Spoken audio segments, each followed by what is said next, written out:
দিনাজপুরের হিলিতে অধিকার সমতা, ক্ষমতায়ন, নারী ও কন্যার উন্নয়ন এই প্রতিপাদ্যকে সামনে রেখে আন্তর্জাতিক নারী দিবস 2025 উদযাপন উপলক্ষে আলোচনা সভা অনুষ্ঠিত হয়েছে।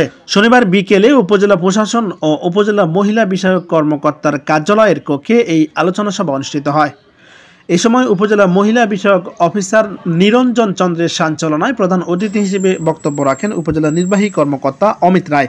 আরও বক্তব্য রাখেন উপজেলা কৃষি অফিসার আরজানা বেগম, সাবেক মহিলা vice chairman Parun Nahar, Hili press club এর সভাপতি মোহাম্মদ গোলাম রব্বানী, হাকিমপুর নারী উদ্যোক্তা ফোরামের সভাপতি রোমানা আক্তার মনি, হালিমা আক্তার ডালিম, জাকারিয়া আশরাফুল ইসলাম সহ আরও অনেকেই। আলোচনা সভায় বক্তারা সম্প্রতি বরগুনায় শিশু ধর্ষণ, মাগুরায় নারী নির্যাতনের শিকার বিষয়ে আলোচনা করেন। সেই সাথে বক্তারা দোষীদের দৃষ্টান্তমূলক শাস্তির দাবি করেন বর্তমান সরকারের কাছে, যাতে করে ভবিষ্যতে কেউ যেন এমন অপরাধ করার সাহস না পায়। এছাড়া বক্তারা আগামী দিনে নারীদের অধিকার সমতা সমতায়নে, পুষ্টিকরণ খাবার গ্রহণ ও সুশিক্ষায় শিক্ষিত হয়ে এগিয়ে যাওয়ার আহ্বান জানান। আপনারা জানেন আজ 8ই মার্চ আন্তর্জাতিক নারী দিবস। প্রথমে কিন্তু 8ই মার্চ নারী দিবস পালন করা হয়নি। 1857 সালে